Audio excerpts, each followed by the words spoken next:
Walaupun terdapat minat dari Aston Villa dan juga beberapa kelab Premier League lain. Assalamualaikum semua, welcome back to my channel Hisham Football Talk. Seperti biasa, aku ada dekat sini nak bagi update panas tentang pasaran perpindahan pemain bola sepak Eropah. Hari ini banyak benda nak diceritakan, banyak benda yang aku nak kongsi dekat hampa. Jom kita mulakan. Kita start dengan berita paling panas. Kita mula dengan Victor Osimhen. Macam kita tahu dengan Osimhen ni memang bukan satu cerita yang sangat mudah. Harga dia tinggi, pemain top dah lama menjadi rebutan banyak kelab. Tapi ini update terbaru daripada sumber-sumber yang saya ikuti mengatakan bahawa Osimhen telah menolak tawaran terbaru daripada Al Hilal. Sebenarnya dah ada persetujuan antara Al Hilal dan Napoli, harga 75 juta euro dah pun mencapai persetujuan. Cuma tunggu jawapan akhir daripada Osimhen. Ada khabar kata pula Osimhen dah setuju personal terms dengan Al Hilal, tapi itu semua tidak benar. Hari ini aku boleh confirm sekali lagi daripada apa yang aku baca daripada sumber yang boleh dipercayai telah mengatakan bahawa Osimhen dah tolak offer terbaru. Jadi apakah yang akan berlaku selepas ini? Galatasaray akan cuba masuk campur nak berunding dengan Napoli dan Osimhen, dan sekarang perlumbaan untuk dapatkan Osimhen terbuka untuk semua kelab yang berminat untuk dapatkan beliau. Kita tengok sama ada Al Hilal akan datang dengan satu offer baru ataupun mereka akan cari option striker lain. Tapi setakat ini nampak macam peluang dah tipis untuk Al Hilal. Osimhen dah reject back tu.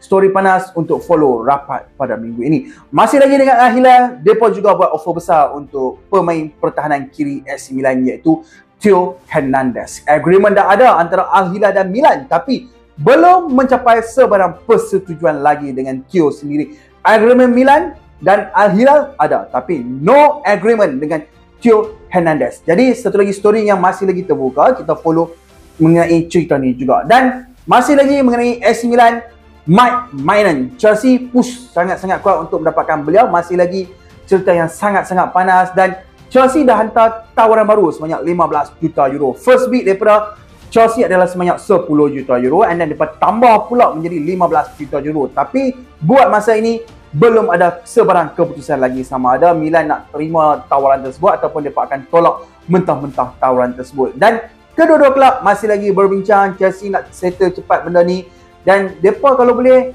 mereka nak selesaikan deal Maignan ni sebelum FIFA Club World Cup. Chelsea rasa Maignan memang nak ke Chelsea 100%.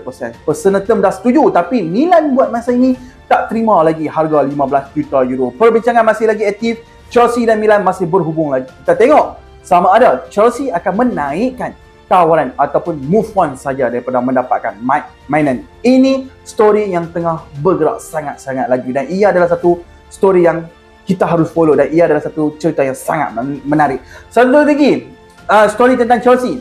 Chelsea akan submit bid baru untuk Jamie Byron Geitings winger Borussia Dortmund. First bid 35 juta euro dah kena tolak oleh Dortmund, tapi personal term dah settle. Kontrak 7 tahun sampai 2032. Geitings memang berminat nak ke Chelsea. Kalau hampa nak tahu, dia ni adalah ex-academic Man City. Ada connection dengan City, ada connection dengan Enzo Maresca, dan ada juga connection dengan beberapa players yang berada di Chelsea sekarang. Club to club agreement belum ada lagi. Chelsea akan bagi tawaran baru, akan masukkan add-ons dan cuba pujuk Dortmund sehabis baik. Story ni pun sangat aktif. Expect movement dalam tempoh beberapa jam ataupun hari terdekat. Dan adik kepada Jude Bellingham, iaitu Job Bellingham ke Borussia Dortmund, dia Maida. Confirm 100% Job Bellingham akan join Borussia Dortmund. Dia selesai 33 juta euro plus 5 juta add-ons, dan juga termasuk 15% sell on clause. Job akan ke Dortmund pada minggu depan jika tiada sebarang masalah, buat medical dan sign kontrak selama 5 tahun. Walaupun ada minat dari Aston Villa dan juga beberapa kelab Premier League lain, Job pilih ikut jejak amanah iaitu Jude Bellingham ke Dortmund dan membina reputasi di sana. Apa yang special ialah dia adalah rekod jualan tertinggi dalam sejarah Sunderland. Job Bellingham ke Dortmund, dia Maida. Akhir sekali untuk peminat-peminat Arsenal, cerita ni mesti hampa tunggu mengenai Benjamin Sesko. Arsenal dah buat perbincangan yang sangat positif dengan Red Bull Leipzig dan kem pihak Sesko minggu ini. Player berminat dengan projek Arsenal. Arteta faktor penting dalam cerita perpindahan ini. Tapi setakat hari ini belum ada sebarang agreement lagi, dan antara Arsenal dan Leipzig. Rundingan akan sambung pada minggu depan. Kedua-dua pihak memang nak cari jalan mencapai persetujuan penuh. Arsenal akan berusaha habis-habisan untuk mendapatkan Sesko sebab Sesko ni memang adalah target utama Arsenal untuk posisi penyerang mereka. Story ni memang bakal jadi antara yang paling panas minggu depan selain cerita tentang Florian Wirtz ke Liverpool. Okey geng, hampa bagi tahu aku pendapat tentang apa yang aku kongsikan dekat hampa semua di ruangan komen di bawah. Aku tunggu komen-komen hampa di bawah ni. Jangan lupa tekan like dan share video ni, hidupkan loceng, notifikasi dan subscribe channel ni untuk update terbaru. Kita jumpa di next video. Assalamualaikum. Bye.